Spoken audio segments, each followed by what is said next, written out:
मोमो मिठो बन्नको लागि यो चटनीको पनि एकदमै ठुलो हात हुन्छ। त्यही भएर टमाटरको चटनी बनाऊ आज। एउटा भाँडोमा तेल तताउने, तेल तातिसकेपछि जिरा फुराउने। अब जिरालाई एकैछिन फुर्न दिने। यो जिरा फुऱ्यो भने एकदमै मिठो हुन्छ अचार। अब जिरा यत्तिको भएपछि सुकेको खुर्सानी राख्ने।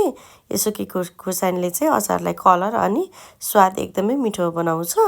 अनि अदुवा, लसुन, हरियो खुर्सानी मोटो मोटो काटेर राख्ने। यसलाई लगभग 1 मिनेट जति यसरी फ्राई गर्नुपर्छ। अनि 1 चम्चा बेसार राख्ने। यसरी तेलमा राखेको बेसारले चाहिँ एकदमै राम्रो कलर दिन्छ। हजुरहरूले रातो खुर्सानी पनि राख्न सक्नुहुन्छ। त्यसपछि काटेर राखेको टमाटर चाहिँ धेरै मसिनो गरी काट्नु पर्दैन, मोटो मोटो काटे पनि हुन्छ। अनि स्वादअनुसार नुन, मैले चाहिँ 2 चम्चा नुन राखेकी छु। अब यसलाई राम्रोसँग चलाएर पकाउनुपर्छ। मैले चाहिँ भाँडो अलि सानो भएको भएर यसरी चलाएकी छु। अब यसलाई बिचबिचमा चलाउँदै म्यास गर्दै पकाउँदै गर्नुपर्छ।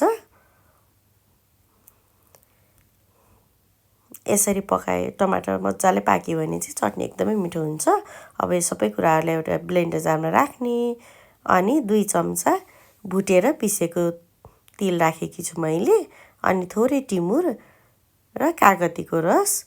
टिमुर चाहिँ सुरुमा फुराउनुभन्दा पछिबाट राखेको चाहिँ एकदमै स्ट्रङ फ्लेभर आउँछ। अनि धनिया राखेर यसलाई मसिनो हुने बेलासम्म पिस्नुपर्छ। अब यो अचार पिसिसकेको छ। अब यसलाई एउटा बोलमा ट्रान्सफर गर्ने। अब यो अचार मोमोसँग खानको लागि एकदमै रेडी भयो है त। Happy cooking.